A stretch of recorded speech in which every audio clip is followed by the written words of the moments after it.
ಎಲ್ಲರಿಗೂ ಶುಭೋದಯ.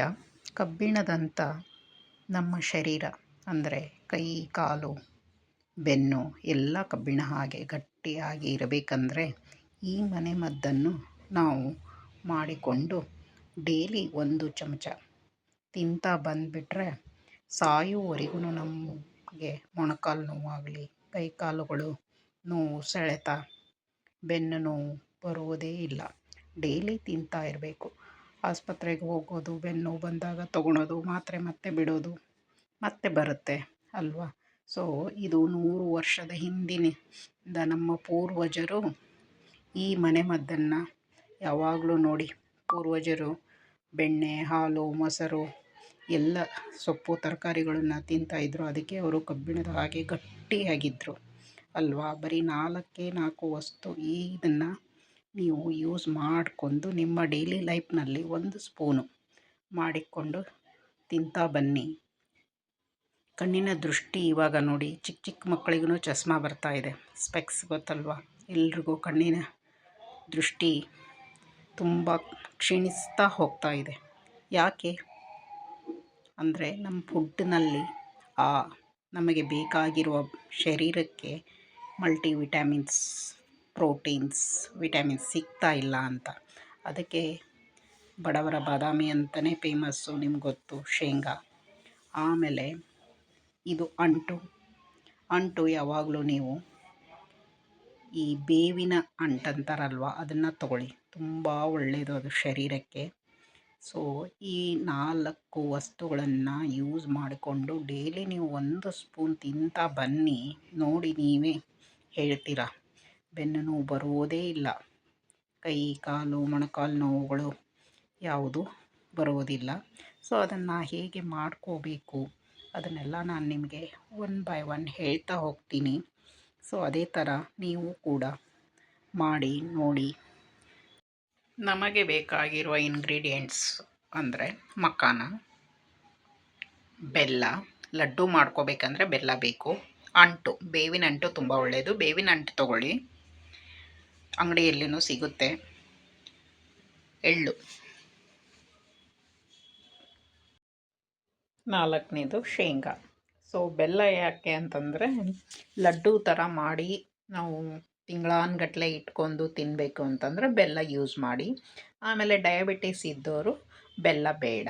ಸೊ ಬೆಲ್ಲನೂ ತುಂಬ ಒಳ್ಳೆಯದು, ಆರ್ಗ್ಯಾನಿಕ್ ಬೆಲ್ಲ ಯೂಸ್ ಮಾಡಿ. ಆವಾಗಲೂ ಈ ನಡುವೆ ಎಲ್ಲ ಏನು ಹೇಳ್ತೀವಲ್ವ, ಬೆಲ್ಲ, ಶುಗರು, ಅದು ಎಲ್ಲನೂ ಮಿಶ್ರಣ ಆಗ್ತಾ ಇದೆ. ಯಾವುದೂ ಸೂಪರ್ ಕ್ವಾಲಿಟಿ ಸಿಗ್ತಾ ಇಲ್ಲ, ಎಲ್ಲ ಮಿಕ್ಸ್ ಬಜಾರ್ ಮಾಡ್ತಾ ಇದ್ದಾರೆ. ಅದಕ್ಕೆ ಆದಷ್ಟು ಸ್ವಲ್ಪ ಆರ್ಗ್ಯಾನಿಕ್ ಯೂಸ್ ಮಾಡೋದ್ರಿಂದ ಒಳ್ಳೆಯದು ನಮ್ಮ ಹೆಲ್ತ್ಗೆ. ಅದರಲ್ಲಿ ಸುಮಾರು ಕಾಯಿಲೆಗಳು ಬರ್ತಾನೆ ಇದ್ದಾವೆ. ಸೊ ಎಲ್ಲನೂ ಸಮ ಪ್ರಮಾಣದಲ್ಲಿ 4 ವಸ್ತುನ ತೆಗೆದುಕೊಂಡು, ಅಂದರೆ ಚೆನ್ನಾಗಿ ಹುರ್ಕೋಬೇಕು, ಚೆನ್ನಾಗಿ ರೋಸ್ಟ್ ಮಾಡ್ಕೊಂಡು 4 ಪೌಡರ್ ಮಾಡಿ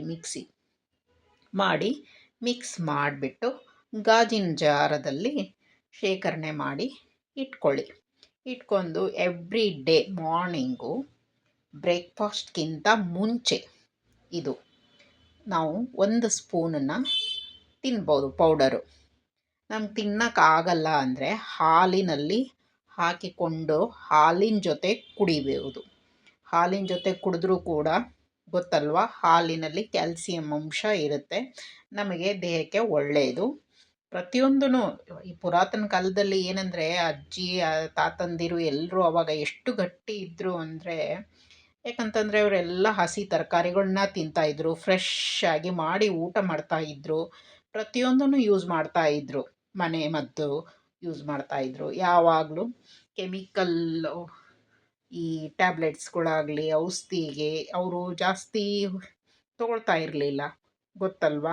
ಸೊ ಇವಾಗ ಏನಾಗ್ಬಿಟ್ಟಿದೆ ಎಲ್ಲ ಗೊತ್ತಲ್ವಾ, ತಮಗೂ ಗೊತ್ತು ಹೇಗೆ ನಮ್ಮ ಫುಡ್ಡುಗಳು, ನಮ್ಮ ಊಟ ಆಗಲಿ, ನಮ್ಮದು ತರಕಾರಿಗಳು ಫ್ರೆಶ್ ಆಗಿ ಸಿಗಲ್ಲ, ಎಲ್ಲ ಕಲುಷಿತ, ನೀರಿನಿಂದ ಹಿಡಿದು ಕಲುಷಿತ, ಹಾಲು ಸಹಿತ ಕಲುಷಿತ ಅಂತ ಹೇಳ್ಬೋದು. ಸೊ ಹೀಗಾಗಿ ಆದಷ್ಟು ಯಾವುದೇ ಸಿಕ್ಕಿರುವ ಪದಾರ್ಥಗಳನ್ನು ನೀಟಾಗಿ ನಾವು ಮಾಡಿಕೊಂಡು ಡೈಲಿ ತಿಂತಾ ಬಂದುಬಿಟ್ರೆ ನಮಗೆ ಯಾವ ಬೆನ್ನು ನೋವು ಬರಲ್ಲ. ಸುಮಾರು ಜನ ಇವಾಗ ಬೆನ್ನು ನೋವು 30 ವಯಸ್ಸಾದ ತಕ್ಷಣವೇ ಕೂತ್ಕೊಳಕ್ಕಾಗಲ್ಲ, ಕೆಳಗಡೆ ಕೂತ್ಕೊಂಡು ಹೇಳೋಕ್ಕಾಗಲ್ಲ, ಮೊಣಕಾಲು ಹಿಡಿಯುತ್ತೆ. ಇವೆಲ್ಲ ನೋವುಗಳು ನಮಗೆ ಹೋಗಬೇಕು ಅಂತಂದರೆ ಪ್ರತಿನಿತ್ಯ ನಾವು ವ್ಯಾಯಾಮ ಕೂಡ ಮಾಡಬೇಕು. ಸೊ ಕೆಲವರು ತಿಳ್ಕೊತಾರೆ ಮನೆಯಲ್ಲಿ ಕೆಲಸನೇ ಸಾಕಷ್ಟಿದೆ ಅಂತ. ಆದರೆ ನಾವು ಪ್ರತಿನಿತ್ಯ ಅರ್ಧ ಗಂಟೆ ನಡಿಬೇಕು. ಅರ್ಧ ಗಂಟೆ ಆದ್ರೂ ವಾಕಿಂಗ್ ಮಾಡಿ ನಮ್ಮ ದೇಹವನ್ನು ಸದೃಢವಾಗಿ ಇಟ್ಟುಕೊಳ್ಳಬಹುದು. ಒಂದು 10ರಿಂದ 15 ನಿಮಿಷ ನಮಗೆ ನಮ್ಮ ಬಾಡಿಗೆ ನಾವು ಟೈಮ್ ಕೊಡಬೇಕು. ಸೊ ಈ ಥರ ಮನೆ ಮದ್ದನ್ನು ಎಲ್ಲ ಯೂಸ್ ಮಾಡಿಕೊಂಡು ನಾವು ತಿಂತಾ ಇದ್ರಂದರೆ ಯಾವ ರೋಗಗಳು ಬರುವುದಿಲ್ಲ. ಆದಷ್ಟು ರೋಗಗಳನ್ನು ನಾವು ತಡೆಗಟ್ಟಬಹುದು. ಇದು ನಾನು ಲಡ್ಡು ಮಾಡಲಿಕ್ಕೆ ಬೆಲ್ಲದ ಪಾಕ ಮಾಡ್ಕೊತಾ ಇದ್ದೀನಿ. ಸೊ ನೀವು ಲಡ್ಡುನೂ ಮಾಡಿ. ಶುಗರ್ ಇದ್ದವರು ಬೆಲ್ಲ ಬೇಡ, ಸುಮ್ಮನೆ ಸ್ವಲ್ಪ ನೀವು ಯೂಸ್ ಮಾಡಿಕೊಂಡು ತಿನ್ಬೋದು. ಸೊ ಈ ಥರ ಕೂಕ್ ಪೌಡರು ಗಾಜಿನ ಪಾತ್ರೆಯಲ್ಲಿ ಇಟ್ಕೊಂಡು ತಿನ್ನಿ. ಮಖಾನದಲ್ಲಿ ಕ್ಯಾಲ್ಸಿಯಂ ಅಂಶ ಜಾಸ್ತಿ ಇರುತ್ತೆ. ಈ ಮೊಣಕಾಲು ನೋವು, ಬೆನ್ನು ನೋವಿನವರಿಗೆ ತುಂಬ ಒಳ್ಳೆಯದು. ಆಮೇಲೆ ನಿಮಗೆ ಗೊತ್ತು, ಎಳ್ಳು ಕೂಡ ತುಂಬ ಕ್ಯಾಲ್ಸಿಯಂ ವಿಟಮಿನ್ಸ್ದಿಂದ ಕೂಡಿದ್ದಿದೆ. ಅದು ಕೂಡ ತುಂಬ ಶಕ್ತಿ ಕೊಡುತ್ತೆ ನಮ್ಮ ಬೆನ್ನಿಗೆ. ಡೈಲಿ ತಿಂತಾ ಬಂದ್ರಂದರೆ ತುಂಬ ಒಳ್ಳೆಯದು ಫ್ರೆಂಡ್ಸ್. ಅವಾಗೆಲ್ಲ ಏನಂತಂದರೆ ಪುರಾತನ ಕಾಲದಲ್ಲಿ ಅವರೆಲ್ಲ ಸಬ್ಜಿ ಅಂದರೆ ನಾವು ಪಲ್ಯ ಮಾಡ್ತೀವಲ್ವ, ಪಲ್ಯ ಸಾಂಬಾರಿಗೆ ಎಲ್ಲ ಈ ಕೊಬ್ಬರಿ ಆಗಲಿ, ಒಣ ಕೊಬ್ಬರಿ, ಎಳ್ಳು, ಆಮೇಲೆ ಗುರೆಳ್ಳು ಅಂತ ಬರುತ್ತೆ ನೋಡಿ, ಅದು ಎಲ್ಲ ಹಾಕಿ ರೆಡಿ ಮಾಡ್ತಾಯಿದ್ರು. ಆಮೇಲೆ ಮಸಾಲೆ ಪದಾರ್ಥ ಇವಾಗೆಲ್ಲ ರೆಡಿಮೇಡ್ ಮಸಾಲೆ ಯಾವುದು ಬೇಕೋ ಅದೆಲ್ಲ ಅಂಗಡಿಯಲ್ಲಿ ಸಿಗುತ್ತೆ. ಅದನ್ನೇ ತಂದು ಹಾಕಿ ತಿಂತೀವಿ. ಫಾಸ್ಟ್ ಫುಡ್ಡನ್ನು ಜಾಸ್ತಿ ಅವಾಯ್ಡ್ ಮಾಡಬೇಕು.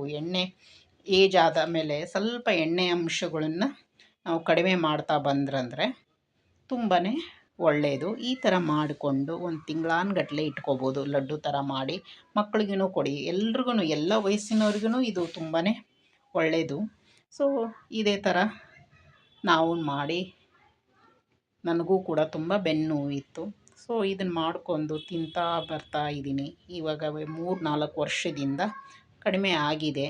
ನೀವು ಇದೇ ಥರ ಮಾಡಿ ತಿಂದು ನೋಡಿ. ಇಷ್ಟ ಆದರೆ ಸಬ್ಸ್ಕ್ರೈಬ್ ಮಾಡಿ, ಲೈಕ್ ಮಾಡಿ, ಕಮೆಂಟ್ ಮಾಡಿ, ಶೇರ್ ಮಾಡಿ. ಪ್ರತಿಯೊಬ್ಬರಿಗೂ ಒಳ್ಳೆಯ ಲಡ್ಡು ಅಂತ ಹೇಳ್ಬೋದು. ತುಂಬ ಶಕ್ತಿ ಸಿಗುತ್ತೆ. ಎಲ್ಲರಿಗೂ ಶುಭವಾಗಲಿ.